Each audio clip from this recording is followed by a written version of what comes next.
নমস্কার। জয় হিন্দ, ভারত মাতা কি জয়, বন্দের মাতরম। সকলকে স্বাগতম। তার সঙ্গে অনুরোধ যে আপনারা এই কথাগুলো শুনবেন। যাই হোক, হিন্দি বাংলায় দুটোই অনুবাদ করতে পারছি না, শুধু বাংলায় জিনিসটা বলছি, কারণ বাংলায় ঘটনাটা দেখেছি। ভেবেছি কথাটা শেয়ার করব, কিন্তু সময় হয়নি।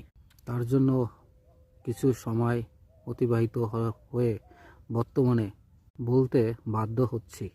একদিন আমি কলকাতার রাস্তায় ঘুরছি, তখন কলকাতায় বিধাননগর থেকে নিউটাউনের যাতায়াতের সময় আমি একটি দৃশ্য দেখলাম। নিউটাউন থেকে যখন ফিরছি, তখন এক বাসে এক ব্যক্তি লুঙ্গি পরা এসে সকলের হাতে একটি কাগজ তুলে দিলেন।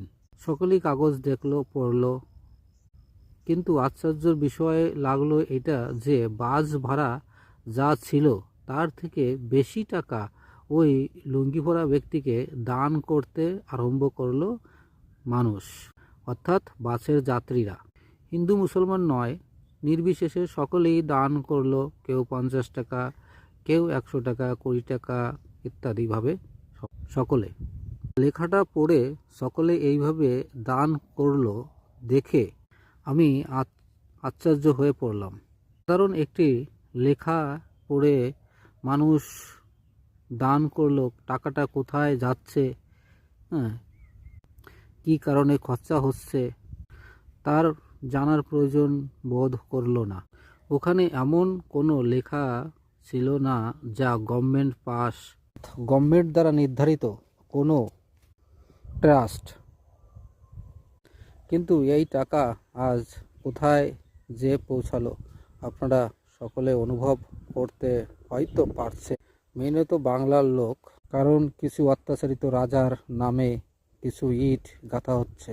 এই ইট গাঁথার সমস্ত পয়সা কিন্তু আপনাদের পকেট থেকেই ওইভাবে উপার্জন হয়েছে, আমি এখনই অনুভব করছি। অতএব আপনাদের কাছে আমার আবেদন ও নিবেদন যে আপনারা যখনই দান করছেন, কাকে কী জন্য এই পয়সা কোথায় খরচ হবে এসব ভেবে চিন্তে দান করুন। এটা বলা উচিত না, কিন্তু সকলের একটি ব্যক্তিগত ব্যাপার আছে। তারপরেও আমি বলবো যে আপনার কষ্টের টাকাটা কোথায় যাচ্ছে এটা আপনার জানার অধিকার অবশ্যই আছে। আমি আগেও আপনাদের জানানোর চেষ্টা করেছি, অতএব আপনারা একটু সচেতন হন। জয় হিন্দ, ভারত মাতা কি জয়, বন্দের মাতরম। নমস্কার।